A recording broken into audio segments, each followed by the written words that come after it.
Page 213 of The Unfolding is the story of Chad Staerkel. You used tiny little skydiver boy to go down to Bolivia to have them build a runway for future mission trips. I say it's like God turned my little kindergarten coloring book into a Rembrandt. God's story has been unfolding. Since the beginning of time. He invites you to be a part of it. Wow. Another page in The Unfolding.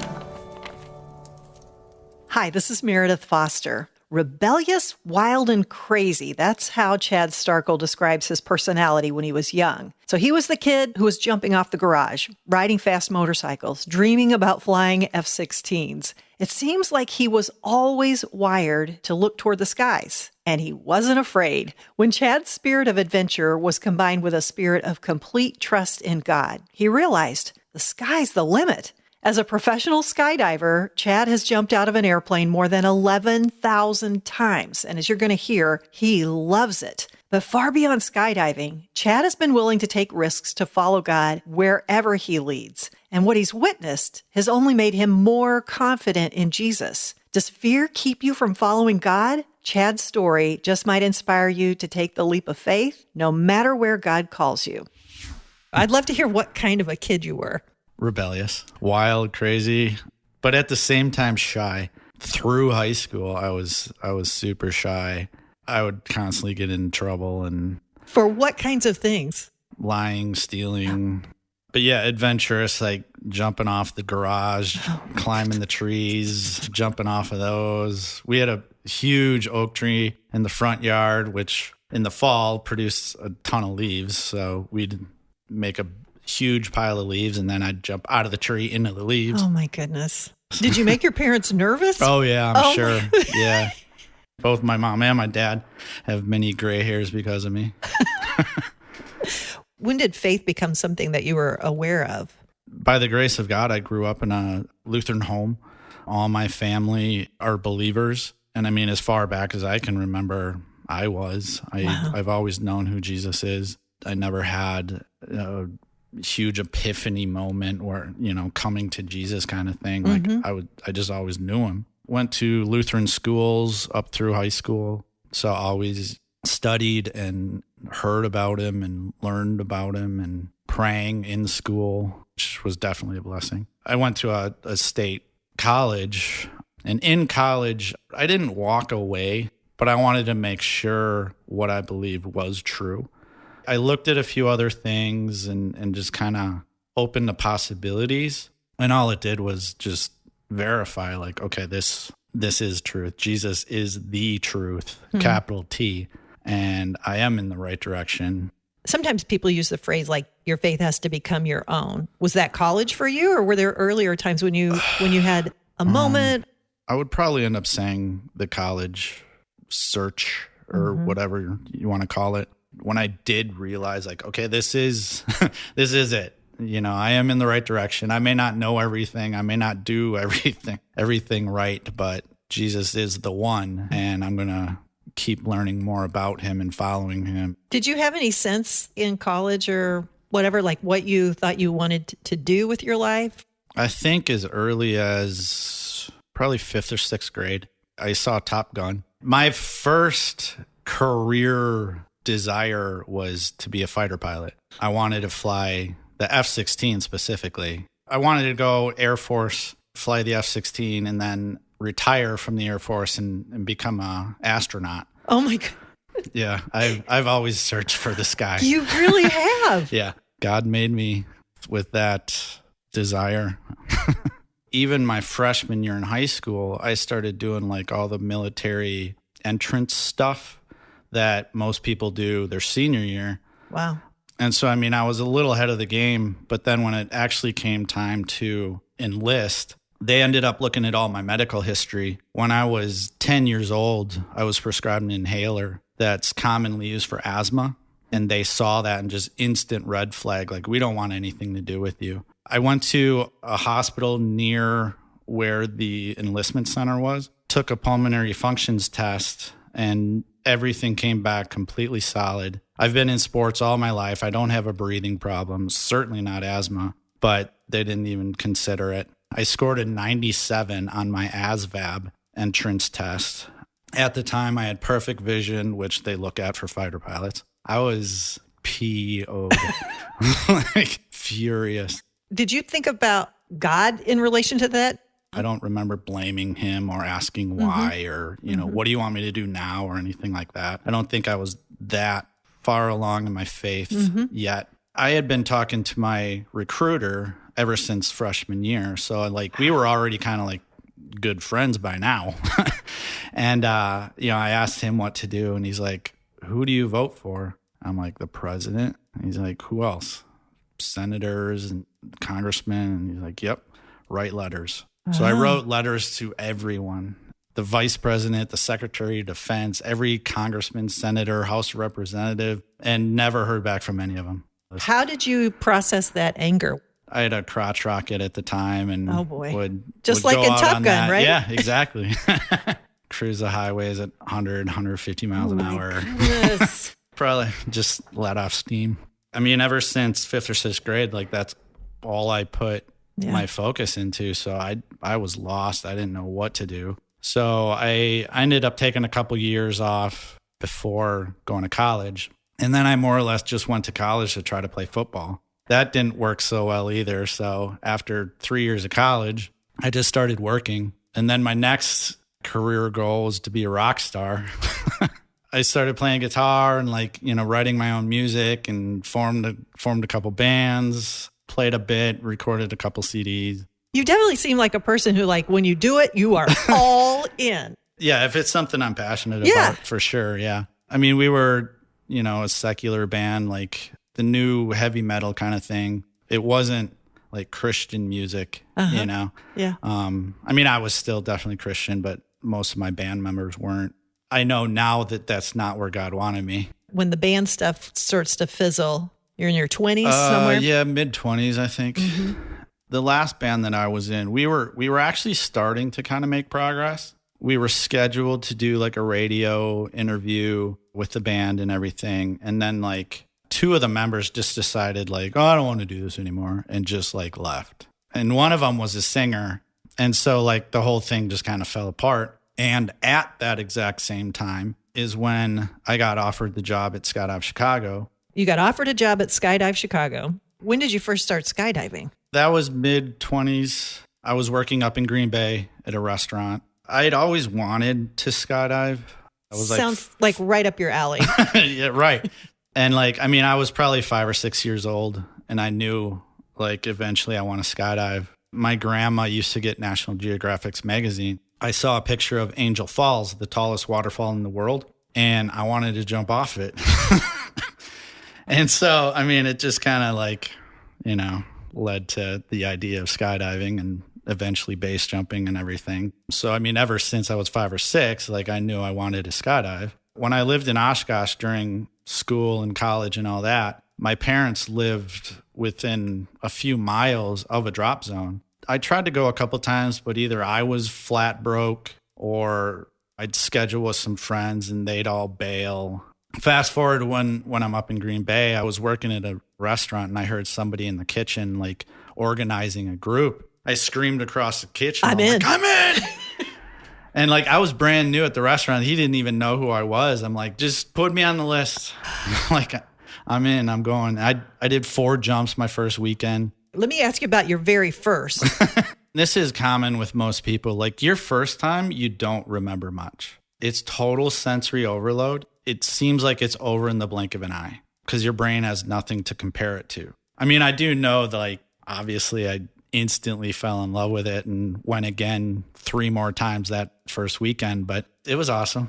How did you end up getting a job offer at Skydive Chicago? How did that happen? So I kept jumping in Green Bay I was there for about 5 years jumping. And then in skydiving, once you get to a certain experience level, then you can take courses to learn how to teach others. So once I got to that level, I took the courses and did what I needed to do and then got certified to do tandems and take first timers. That year, I stayed in Green Bay and did tandems and stuff. At the end of that year, a friend of mine told me that Skydive Chicago was looking for weekend help. I had been there once before for one of my training courses. And so I knew about the place and I knew how amazing it is.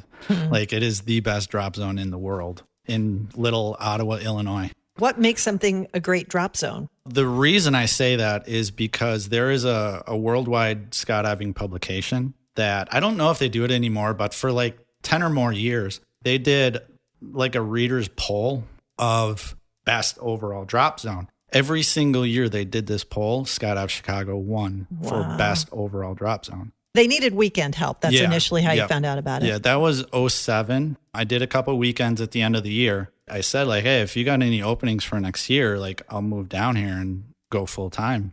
I think it was like the next week or two, the boss said, hey, it's yours if you want it. 2008, I moved down to Ottawa full time. I've been skydiving professionally there ever since. It's just crazy to me that it is a profession. I'm never going to buy a brand new Porsche 911 Turbo. I get that. But I do love my job. I love my life. And through it, God has opened many other doors. I mean, even worldwide. I think it's interesting, looking back over fits and starts in terms of career path, fighter pilot, metal band, those things fell apart. And this is so interesting. You step into this thing that you love from the very first time you jump, and the thing that you seems like you're wired for since birth. And instead of falling apart, it's like things are falling into place. How did your faith begin to grow? What were the things that, where did that start happening? When I was still living in Green Bay, for months, I was crying myself to sleep, terrified, am I going to hell? I didn't have assurance. I mean, the enemy was just messing with me. For months, like I said, I just cried myself to sleep. I'm not afraid of much, but clearly, hell, that's forever. I can handle pain. I can handle defeat and whatever, but like eternity, no. Like for months, I couldn't shake it, you know? And I prayed every single night and like, God, I need help. Please, I'm begging. And one night I had a dream. It was kind of like a barbecue at somebody's house. We were in the front yard, bunch of friends, everyone just hanging out and stuff. And then like all of a sudden out on the horizon, this wall of like fire and black smoke and death that was on the horizon, and it was coming towards us. We all knew like what it was.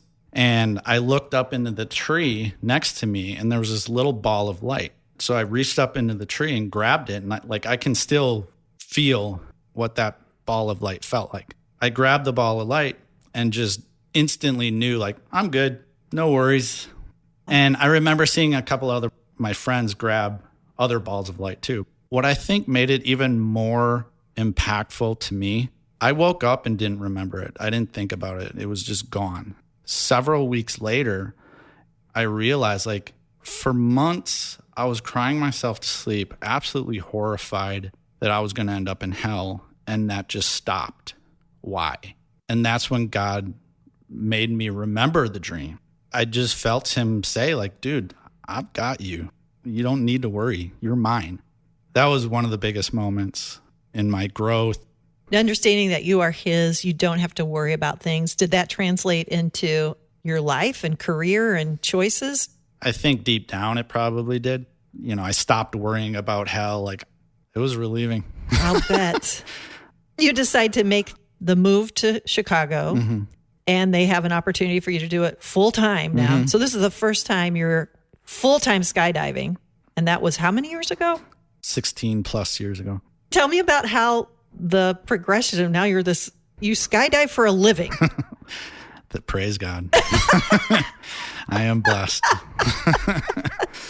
There's some neat things that start happening. How did that begin to roll out, and just in terms of your faith? When I started at Skydive Chicago, there was a pastor. The original owner of Skydive Chicago started a church with a pastor named Lorian right at Skydive Chicago. And church was at the Skydive Chicago at the facility, airport. At the airport. Yep. My first year, I started attending that church. Lorian, the pastor, became one of my biggest mentors. And then 3 of the other skydivers that also attended. If it wasn't for those 4 people, I wouldn't be who I am today. What did you learn from them? just more about who God is, what he's done and doing in my life, and who I should be and not be. Cleaned up a little bit of my act, my rebellious attitude. All 4 of them became big mentors of mine. Lorian, especially. Lorian was still there for the first couple of years that I worked at Skydive Chicago. And then he got a pastoral call out to San Francisco. So he left.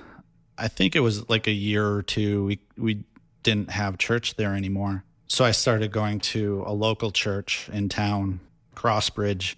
A year or two later, I finally got this idea, or God gave it to me, to use Skype to bring Lorian in for services. So then we started church back up at Skydive Chicago, Skyping Pastor Lorian in. We did that for a few years, but with him being in California, he's not a morning person like me.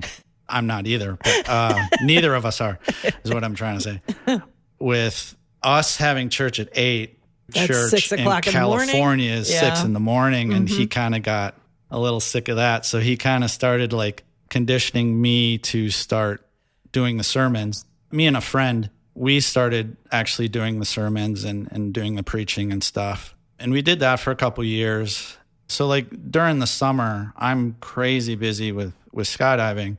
I mean, a lot of times it's early morning to sunset. It was hard for me to keep, doing sermon prep during the week. And then during COVID, Pastor Lorian, who is now in Boise, Idaho, during COVID, his church started doing online services and recording everything. So now I just use his pre-recorded sermons. Awesome. For our church at Skydive Chicago. Tell me about the church. Like, what is that like, your community that's there? That sounds really cool.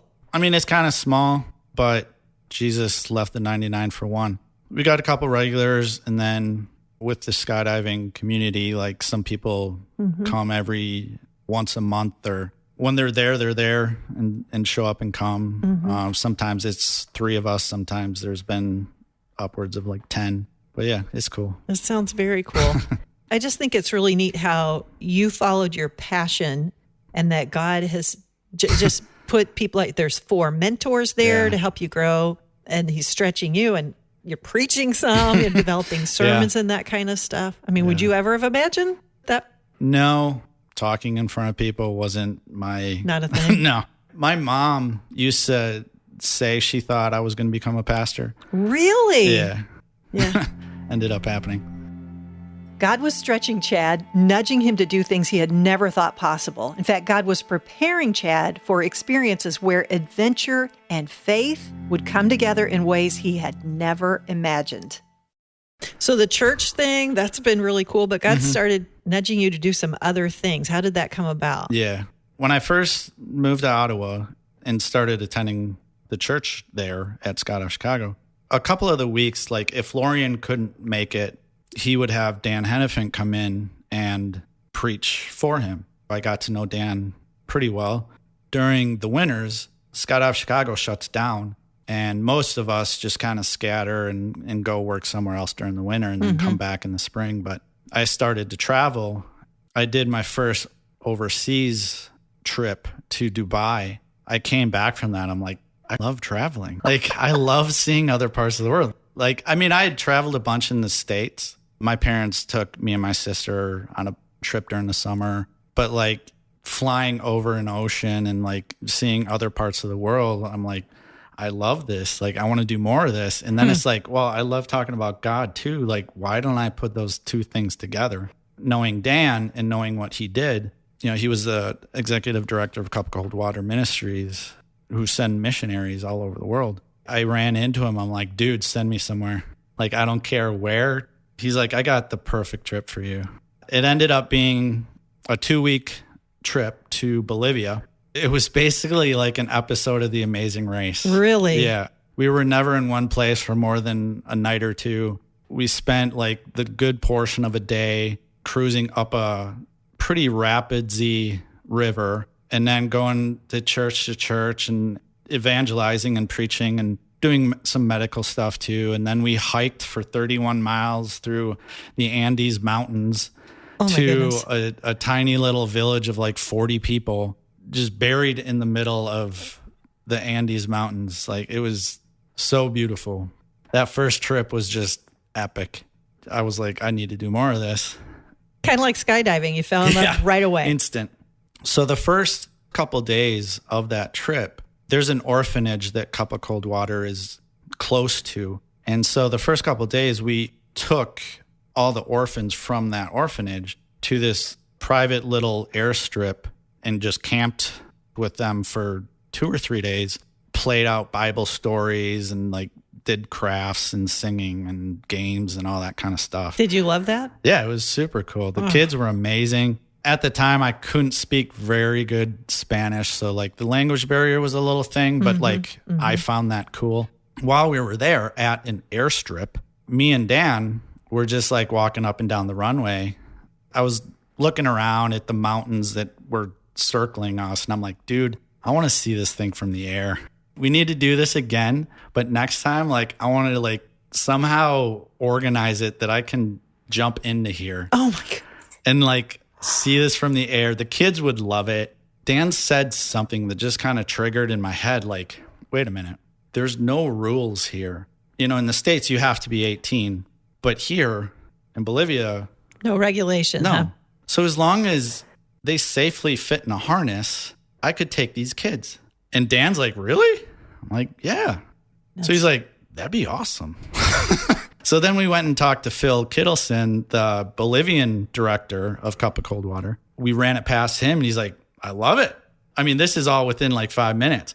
We went and talked to the director of the orphanage and he's like, I love it. Let's do it. Oh my goodness. My goodness. So within 5 minutes, like everyone's like, yep. So you came home with that idea and it's Oh, going to yeah. happen. Like at that point, like I was strong enough in my faith. Like I could hear and understand You God could recognize better. God. Yeah, I could recognize.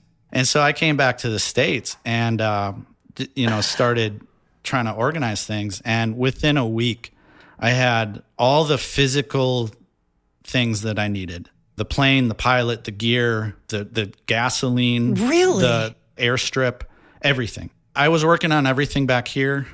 Then I just started fundraising. I ended up raising about $14,000. So now we had all the money we needed. And for the gasoline, everything. It ended up being like November, December, which down there is their spring. But since it's our winter here, I'm off work. So I told Phil, like, dude, I'm just going to come down there for like 2 months. Like, I'm just going to stay. So whatever else you feel like doing, let's do it. Because, I mean, the skydiving was only going to take a week. Were you going to tandem jump with each Yep. child? Oh, Yep. my goodness. Yep. And I brought one other instructor, too. Okay. So 2 All right. instructors and then 2 tandem students each load. We originally had like 4 different orphanages. So we were going to do quite a bit. And then those that weren't big enough to fit in the harness, we were just going to take a bunch of kids for a plane ride. Yeah. The younger ones. So one night, like at the time, I was reading the book Radical by David Platt. Yep. Amazing book. He lays out a couple challenges, and one of those challenges is pray for the world. He gives you a website, and on the website, he lists all 240 or 50 countries in the world and individual specific things to pray for.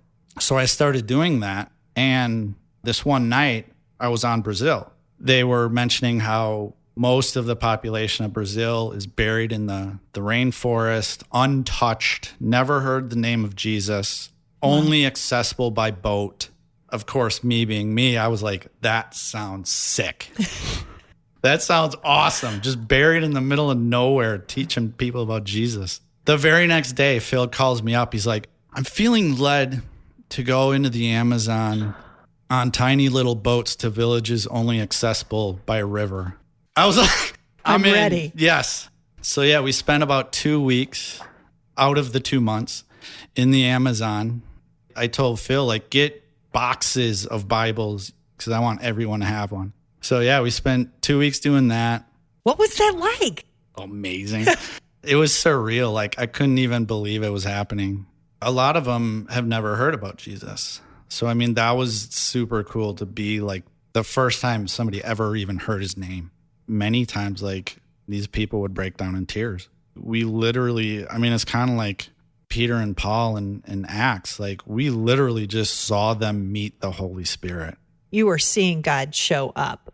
I was in tears a few times. I'll bet. Like, this is just incredible. Were the tears out of just sheer gratitude or? Gratitude, joy. It's really cool to hear, especially since you spent some time in your 20s, like pursuing things, it's falling apart and you're just kind of left figuring out, what am I going to do next? I don't know. And now to be in a place where I'm going to skydive and I meet these people and then they're doing great trips and I'm off in the winter anyway, so let's travel. And now you're in the Amazon. Were you hooked on that experience now for the rest of your life? That was like a drug. I mean, it was like that in itself was an addiction. That was the first 2 weeks. And then we were supposed to do the skydiving next, but God had different plans. That same airstrip that we originally took the orphans to, it was a grass runway on the edge of a river buried in the mountains. Well, it got flooded, and a grass runway flooded turns to mud. Can't land a plane there. I knew, like, I know we're not done. Like, God, I just watched you for a year and a half make this happen. I don't know what the answer is, but I know that there is one. Were you literally praying about it or? Yeah. For the Amazon portion, we had like 16 people. There was a couple more from Ottawa that came, and we had a couple other Bolivians that all went on the Amazon trip. So now we were back in La Paz and found out that, well, the runway's flooded and that's not happening. So like everyone that was available, we had like prayer meeting and God, you know, how are we supposed to handle this? It was a Sunday, so we went to church with them in Bolivia to their church there. At church, this dude approaches us. We get kind of like hired to go on a search and rescue mission buried in the Andes Mountains. Like, it took 6 to 8 hours to drive to this little tiny mining town, middle of nowhere. These two mining surveyors hiked off into nowhere to survey a plot of land that they were going to eventually try to mine, I guess. They were never seen again. There have been search and rescue parties that went out there to try to find them, no signs. The reason we got hired is because we had a drone. Oh. And so this dude, like, this was kind of a last-ditch effort. Like, this guy was the father of one of the guys that was lost. Oh, my goodness. So he's like, I can't just let this go yet. We drive 6 8 hours, middle of nowhere, Andes Mountains, and then we have to hike another 30-some miles. And we're at like 14,000 feet. I live at sea level in Chicago. Me and my other skydiving instructor friend, we're both carrying like 70-pound backpacks. It was physically the hardest thing I've ever done. When you're going on this, I'm just curious because obviously desperate father, did you have any sort of a sense like we're going to figure this out? Or were you going into it like, a little bit, yeah. I hope we can help this guy, but what if we don't? There was definitely a little sense like I would not be surprised if we find him. Like, even though there's been other rescue parties, like, we're going to be the ones for whatever reason. It was me, my friend Ryan, and then two Bolivians, one of Phil Kittleson's sons, Odell, and then a tour guide, basically, who knew the route. They're both miles ahead of me and Ryan. From the mining town, we had to hike almost straight up, like 2,000 feet. We finally catch up to them because they stopped towards nightfall, you know, to camp. And we're both like, dude, we're done. We're going back. I had the GoPro. He had the drone.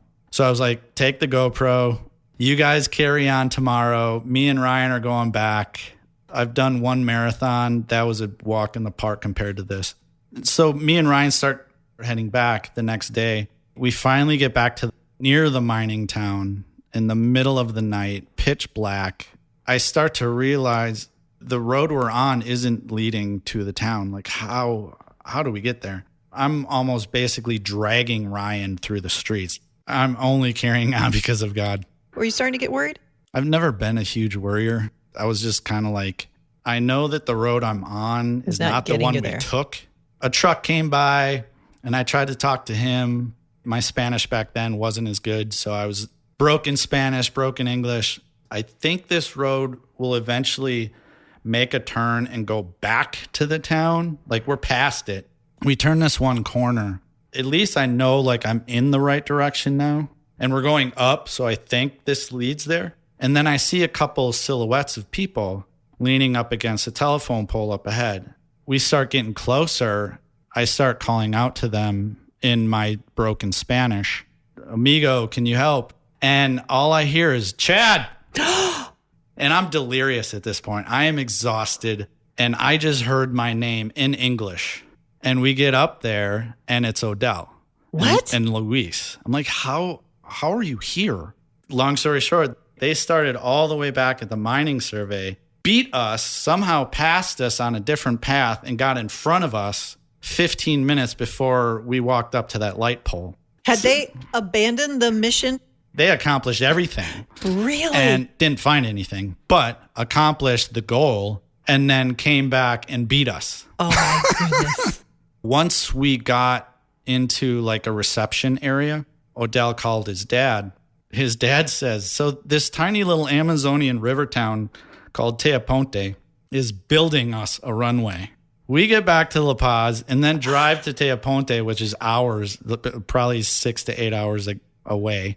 And sure enough, they're building us a runway. They had to cut down 3 huge trees, dig out a mud pit, fill that in, and then lay a bunch of gravel and everything down, and then just drive over it to compact it. They didn't have like, big compactors that we have. So they just filled a couple dump trucks and just drove back and forth to compact it. When I got there, which was 2 days after they started, I'm walking up and down this brand new runway and it's still soft. Like with just me walking on it, 24 hours later, bring the plane in, compacted, strong. We can land a plane here. In 3 days, they just built us a runway. Instead of this tiny private little airstrip, now it's in Teaponte, the brand new runway. The tourist director of that little town brought in a reporter from the Bolivian national newspaper, basically USA Today, but my goodness. Bolivia. They had vendors, people from all of the surrounding towns were there. There were hundreds of people there spectating and like trying to bribe us to take them. Like, no, we're here for orphans. Like, that's what we're here for. And then in between loads and stuff, we were preaching the word of God and the gospel of Jesus. A lot of them have never even seen a plane before. Mm-hmm. So like when the plane's coming in for landing, they're just running across the runway and like trying to go touch it as it's still turning. We literally had to like manhandle people and like push them out of the way. What was it like taking the first orphans up? The first load, I was a mess. I just watched you for a year and a half, like make this happen and then bring it here. And now what it is versus what it was going to be, I say it's like God turned my little kindergarten coloring book into a Rembrandt. Teaponte, they're on one of the tributaries of the Amazon. It's still the Amazon basin, rainforest, but it's also on the edge of the Andes Mountains. So river, rainforest, mountains, this tiny little town just built us a runway. What were you feeling? Why me? I mean, I didn't do this, but like, how and why did you use me to do this? Like, this is incredible. It's almost like a tiny window into how much he loves us. There was some of that feeling too. And it took weeks and months to like really wrap my head around. The Bolivian national newspaper was there. We had a whole page spread in the national newspaper. In the article, they were saying the name of God. So we got God's name into the national newspaper all over Bolivia. But I mean, even today, like now that Teaponte has that runway, like there's been numerous other medical mission trips and other things done because of that runway. You used tiny little skydiver boy from Ottawa, Illinois, to go down to Bolivia to have them build a runway for future mission trips. It wasn't about the skydiving. And I knew that then, like part of it was following God's call, but part of it was also like the adventure of it. I got used for the fun portion of that, but I mean, it was obviously way more than that. It's a great story. And I love that part of your story is, I mean, number one, you're pretty wide open to, you're kind of like, God, whatever you want to do, which that's a great posture to be in. You said something like you don't typically worry. Well, a lot of us need that because it's a trust fall. It's like, okay, God, whatever you're going to do, you're going to do. You're racking up these experiences where not only does he do it, but he is good. Ephesians, far more than we can ever imagine. More than we could ever ask or imagine. Yeah. That's what your life kind of sounds like. Yeah. What do you think is ahead for you? Do you have any idea? No idea. I mean, another thing, I published a book. I never set out to be an author. I never aspired to be an author. I was dating someone at the time. She ended up joining a church that differed with some doctrines and stuff. And like at first, I didn't notice it. We were a long distance relationship. After a little bit of time, I started noticing like the differences. Things came up and I was like, wait a minute, that doesn't sound right. One of the things that this church was teaching her is that a man and a woman can't talk about God or evangelize unless it's her husband, father, or pastor. There's two scriptures, one in Corinthians, one in either Thessalonians or Timothy, that they use to preach this. Since we weren't married, she wouldn't talk to me about it. So that kind of threw a wrench in the relationship. Over the course of about a year, I kept trying to like talk to her about these differences. So eventually I just started like forming a list of scriptures. Eventually I handed this list to her. I'm like, if you're not going to talk to me, then read God's word. See what the Holy Spirit tells you. I don't know if she did or not. We ended up breaking up. But I kept going with this list and then adding excerpts from books and sermons and things I picked up. And I eventually started like 40 pages of like scripture reference and books and all these things that corresponded to different doctrines. And then I started thinking like, what am I doing with this? And God said like, dude, you already have the outline. Put it into a book. And so I started writing. Of writing, it probably took about 6 years, not full years. Like during the summers, I'm crazy busy. When I say 6 years, I mean like 6 winters. And then a friend of mine turned me on to this publishing company. They're called Christian Faith Publishing. I looked into them and, on their website, you download your document, they look at it, and then they called me back and was like, yeah, we love it. We want to work with you. Wow. So I was like, okay, that seems easy. And I don't think that's how it goes for most people. Right, yeah. Like, okay. The person was like, so do you have any questions? And I'm like, yeah, all of them. I have no idea what I'm doing. Like, here's a document. I have no clue where to go from here. And they're like, oh, well, that's fine. Like we handle everything. We do the editing, the designing, the graphics, the promotion, the marketing, the distribution, the printing. Like, perfect. Thanked God and decided to go with them right away. And wow. They started the process. Again, I had no idea how any of this happens. I didn't realize that editing takes forever. That probably took another year and a half, just back and forth, back and forth. Overall, probably another 2 years after the writing portion. So 8 years total. And then it finally got printed. And like getting the first copy in my hands was pretty cool too. What was that like? It's no longer just a couple like words and stuff on a computer screen. Like I'm actually holding it. It's right here. That was cool. What's the name of it? Doctrines of Grace. One of the things I like about your story is that you have seen God build a runway overnight and you've seen God point you to something and it was an 8-year process. Yeah. And both are good and both are ways that he works. I've never actually looked at it like that. One night, 8 years, both sides of the spectrum. You recognize when he's leading you towards something. You can sense that, right. Whether it's like, yep, we're going to skydive with orphans, or, yeah, this is going to be a book. That's what this is for. It seems to me like you have developed such a trust in him that whether it's long haul or overnight, you're in it. Yeah. Yeah, I've never like put that together and looked at it that way. Whether it is one night or 8 years, like I can hear him guiding me in those directions and I know he's going to do it. Because you've seen him do it. Yeah. And make it more than I ever thought it would be. I think it's beautiful. When you look back at, let's say, you in your 20s when you were kind of trying to pursue the things that you thought would be good, where you were in your relationship with God then, and now with this history that you have with him, what do you see as the difference between you now and you in your 20s?